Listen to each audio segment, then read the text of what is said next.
You might have noticed that we could get a winter storm next week, but we got all the questions, Chris. Is this like a blizzard? Just a little wind and cold? Chris Bianchi here to give us all the things we need to know. You're already chuckling, so I don't know if that's a good thing or a bad thing. We're going to have a little fun here. Okay. With this. So, you've probably seen that there's that chance for some snow. Greg's been explaining that for you. So if, well, you don't, I'm telling you now, we could get a major winter storm Monday night into Tuesday, but it's all going to depend on the exact track of this snowstorm. So let me explain. Start things off. Here's what we do know at this point. Major winter storm headed to the central United States, right? We know that.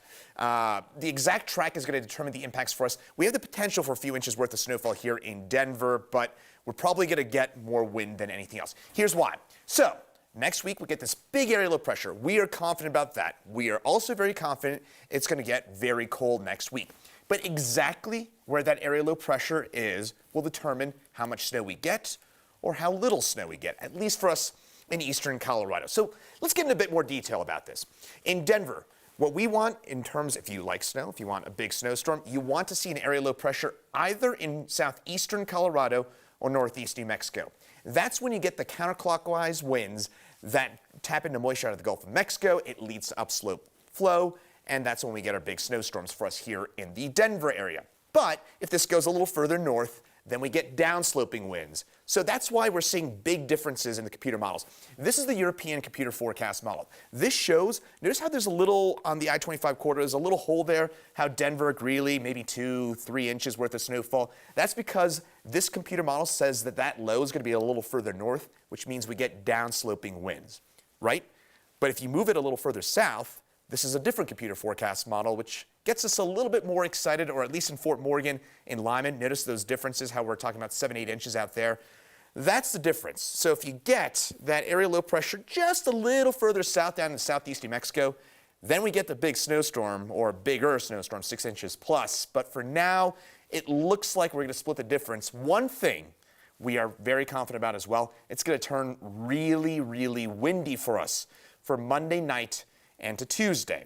And that means we're likely going to be talking about a mess of travel. I-76, I-70, if you are planning on traveling there on Tuesday, bump it up to Monday or make it Wednesday, because it is not going to be fun out there on the roads for really Tuesday and even into Wednesday morning. We're going to have blizzard-like or full-on blizzard conditions from Fort Morgan, Lyman on east. And remember, when we're talking about a blizzard, it's not just a tasty snack. It's also, for us, a blizzard is sustained winds at 35 miles an hour or more. Yeah, right? I know. It took me a minute. I'm like, what? Oh, okay. I'm fun. Sustained winds 35 miles an hour or more, falling or blowing snow, which means that travel is really, really difficult. So blizzard, often we think about it as, again, really difficult or a lot of snowfall, but it's actually, a blizzard is more in context to really difficult travel. So just keep that in mind. But here at 9 News, we're lucky to have a full team of wonderful meteorologists, and so Greg also joins us here for a bit more on this. And Greg, you're the new guy, so I'm going to put you on the spot. Yeah. How much snow do you think we get here in Denver? I don't think we get over an inch and a half. I don't see it. I don't see it. We were talking a little bit last night about where this low pressure system was trending. And as of right now, we're seeing it trend more and more and more to the north. It's not going to be able to tap into that Gulf moisture that we love and that we need for a decent amount of snowfall. I don't see us getting any more than an inch and a half, maybe 2 inches. I don't see it, though. All right, Jenny, Alex, we're tapping into your meteorological expertise. I'm going to write Yeah, down. come on. I got a pen Oh, here. come on. I have no idea. I wrote down more wind than snow. I just wind. I literally wrote that down. Very scientific, yeah. When can we? I just want to build a snowman. My daughter wakes up every morning and she goes to the window in her room and says, and she doesn't say snowman, she says snowing man. She said, "Mommy, snowing man?" And I'm like, "Not today, sweetie." So when are we going to get like snow? I mean, this is not usually the time of year we get the big snowstorms. Yeah. Remember, our snowiest month of the year by far is March. So March, April. If this was February, March, or April, we'd be a lot more perhaps excited about this. But Sure. this is not usually a time of year when we get these big snowstorms. But I'll say this also, I've got more on this over at 9 News Plus. But here at 9 News, again, we're pretty lucky this full team of meteorologists. And Greg, again, you'll have more on this coming up in the next hour and the next little while and throughout tonight.